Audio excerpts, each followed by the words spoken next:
계속해서 출애굽기 말씀을 보고 있습니다. 애굽에 내린 첫 번째 재앙인 나일강이 피로 변한 사건에 이어 오늘은 두 번째 재앙 이야기입니다. 두 번째 재앙인 개구리 재앙에 대해서 말씀을 오늘 보고 있는데요. 첫 번째 재앙이 있은 후에도 바로의 마음은 변하지 않았습니다. 더욱더 강팍해져서 하나님 말씀에 순종하지 않자 하나님은 다시 모세에게 말씀하십니다. 바로를 찾아가 두 번째 재앙을 선포하라, 그렇게 말씀하시죠. 이번에는 온 이집트에 개구리떼가 가득 찰 것을 경고하라고 하십니다. 바로가 이 모세의 말에 어떤 반응을 보였는지는 정확하게 성경에 기록되어 있진 않지만 바로가 다시 한번 그 하나님의 말씀, 하나님의 경고를 무시한 것 같습니다. 그래서 개구리 재앙을 이제 맞이하게 되죠. 마음이 강팍해진 바로는 굽히지 않습니다. 이번에도 요술사들을 불러 같은 일을 하게 하죠. 모세가 선포한 대로 침실과 화덕과 식기 등의 넘쳐나는 개구리들로 인해 사람들의 생활은 망가지게 됩니다. 상황의 심각성을 판단한 바로는 출애굽 이야기가 시작된 이후 처음으로 여호와를 인정합니다. 바로를 포함한 온 세상이 여호와 하나님은 이집트의 신들과 다르다는 것을 인정한 것입니다. 그러면서 바로는 여호와께서 이 지긋지긋한 개구리들을 제거해 주신다면 백성을 보내겠다는 약속도 합니다. 모세는 바로에게 말합니다. 개구리 재앙이 끝나기 원하는 시간을 말하라고 하죠. 바로는 내일 당장 재앙이 끝나게 해달라고 부탁을 했고, 모세는 바로의 제안을 그대로 받아들여 하나님께 개구리들을 물리쳐 달라고 기도합니다. 그러자 땅으로 올라왔던 개구리가 대부분 죽고 또 나머지는 나일강으로 이렇게 돌아가게 됩니다. 모세의 기도로 재앙이 끝나자 그것을 보고 바로의 마음이 바뀌게 됩니다. 약속을 하는 순간만큼은 진실일 수도 있었을지 모르지만 다시금 마음이 강팍해져서 하나님의 말씀을 거역하는 장면이 오늘 본문의 말씀입니다. 오늘 말씀을 보면서 1절 말씀이 눈에 들어왔습니다. 1절의 말씀을 보면 내 백성을 보내라, 그들이 나를 섬길 것이다, 이렇게 말씀하십니다.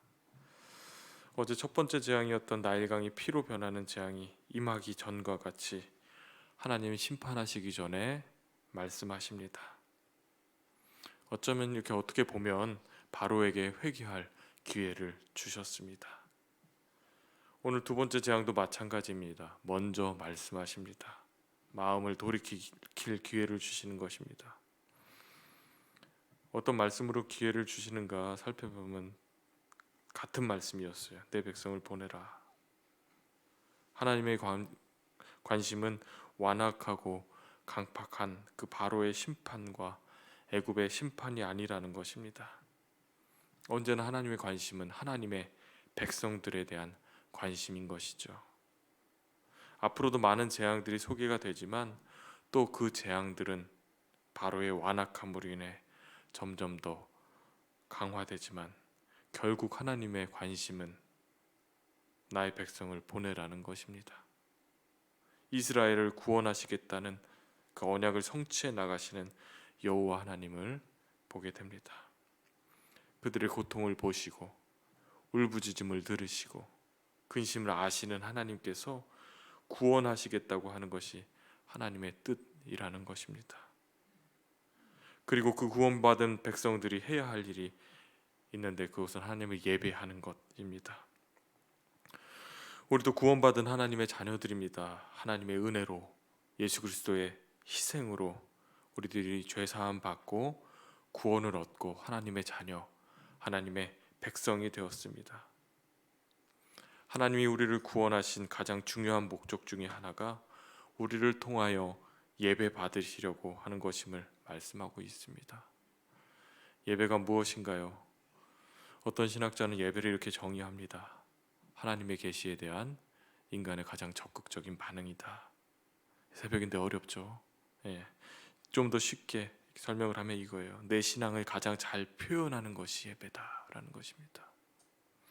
하나님을 향한 나의 마음, 하나님을 향한 나의 사랑, 하나님을 향한 나의 감사, 하나님을 향한 나의 기쁨, 이것을 표현하는 것이 예배입니다.